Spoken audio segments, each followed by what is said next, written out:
Hi friends, তো আজকের ভিডিওটা সম্পূর্ণ অন্য রকম বিষয়বস্তু দেখেই বুঝছো।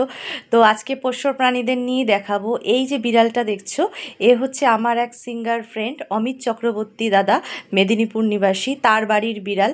তো সেও এই পোষ্যর ব্যাপারে আমার মতনই খুব ভালোবাসে বিড়াল। আর আমার বাড়িতে তো বিড়াল আছেই, তোমরা যারা পুরনো ব্লগ দেখেছো তারা জানো।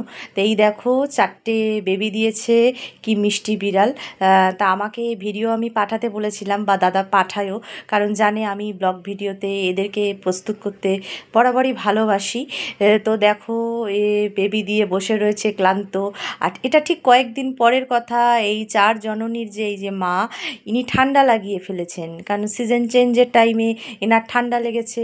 তাই ইনি আর কি করবেন, তো এই দেখো এনাকে মাফলারের মতো জড়িয়ে রেখেছে।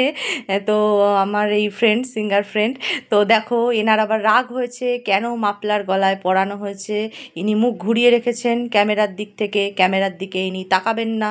ইনি রাগ করে অন্য দিকে তাকিয়ে আছেন, এনাকে তাকাতে বলছে, ইনি রুদ্ধ চোখে তাকিয়ে যাচ্ছেন। তো ইনি আর কি করবেন, এনাকে তো এখন খুলে ফেললেই খাবেন বকা। তো রাগে লেজ নাড়ানো ছাড়া এনার আর কোনো উপায় নেই আপাতত। তো এর কোনো নাম ছিল না, তো আমি বলেছি এর নাম হবে বাদামি।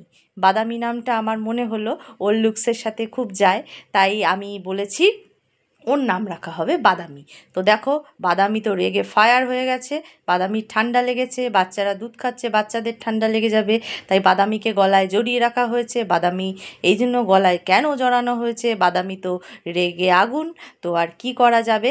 তো এই বাদামি একদম যখন ছোট ছিল তখন ওই আমার যে সিঙ্গার ফ্রেন্ড অমিত চক্রবর্তী দাদা, তার মায়ের কোলে বসা থাকতো, তখনের ভিডিওগুলো ছবিতে আমি দেখতাম। তো দেখো বাদামি একদম ক্রুদ্ধ হয়ে গেছে।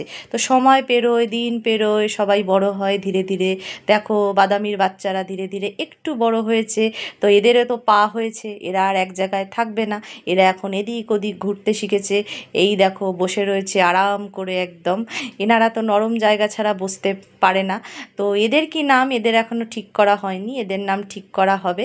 তো দেখো একে তো একদম ঐশ্বর্য রায়ের মতো নীল নীল চোখের মণি নিয়ে এসছে, কি মিষ্টি। তো কুল্লু কুল্লু বাচ্চা একদম বসে রয়েছে।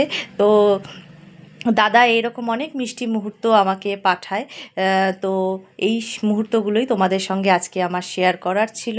আমার মনে হলো যারা আমার ফ্রেন্ড, যারা আমার ক্যাট ব্লগ, ডগ ব্লগ আমি যত ছেড়েছি, যারা দেখতে ভালোবেসেছো, সাপোর্ট করেছো, তারা অবশ্যই এদের ভালোবাসা দিয়ে সাথে থাকবে। তো দেখো এই মুহূর্তটাই তোমাদের সঙ্গে আজকের জন্য আমার শেয়ার করার ছিল। তো সিঙ্গার অমিত চক্রবর্তী, তোমাকে জানাই অসংখ্য ধন্যবাদ ও একরাশ শুভেচ্ছা। এই অবলা প্রাণীদের তুমি এত সুন্দরভাবে সযত্নে আগলে বড় করছো। মা ষষ্ঠীর কাছে প্রার্থনা করি তুমি আরও বড় সিঙ্গার হও, আরও অনেক দূর এগিয়ে যাও। তো অসংখ্য ধন্যবাদ জানাই তোমাকে এত সুন্দর সুন্দর মিষ্টি ক্লিপিং আমাকে উপহার দেওয়ার জন্য।